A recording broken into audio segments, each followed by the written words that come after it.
Magandang hapon mga ka-ice business. Shout out nga pala kay Ma'am Nati Sur ng USA at nag-purchase siya ng package ng 60 kg per day ice maker going to Umingan, Pangasinan. Kasama sa kanyang package ang mismong ice maker na 60 kg per day ice maker at later on iti-test natin ito. Ang water bottle system, basic filter, ang manual, ang ice foot, ang ice scoop, ang ice bag sealer, ang ating AVR, at ang kanyang freebies na ice bag at umbrella. Bago i-dispatch ang ating unit going to Umingan, Pangasinan, i-actual test to sa ating testing area. So ngayon, i-connect bottle pump sa inlet.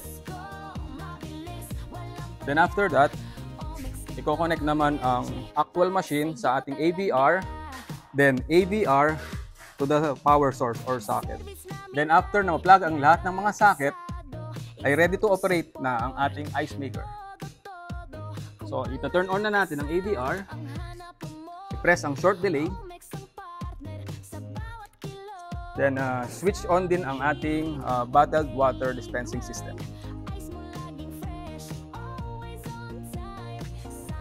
So ngayon, makikita natin, power on na ang ating 60 kg ice maker. Ito ang kanyang touchscreen. So nagre-refill siya ngayon ng water inside the water tank. Pwede natin itong i-shortcut mode. Ito ang power switch on and off. Ito ang shortcut mode. Ang settings. Ang adjustment ng thickness. Ang arrow up ay increase. Ang arrow down ay decrease. Sa ating touchscreen panel ay makikita natin kung anong parts ang mga umaandar. Like ang compressor, ang pump, ang fan. Then nakikita rin natin dito ang water temperature, which is 28 degrees ang actual. Pagkatapos ng ating pagsa-setup sa 60 kg ice maker, ay hihintayin lang natin ang 20 to 25 minutes ice making time at mag-ice falling na ang first batch ng ating unit.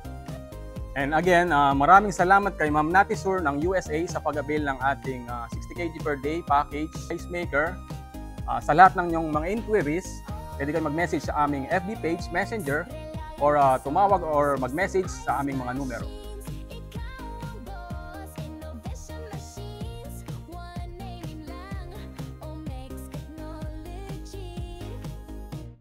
Dito ka lang.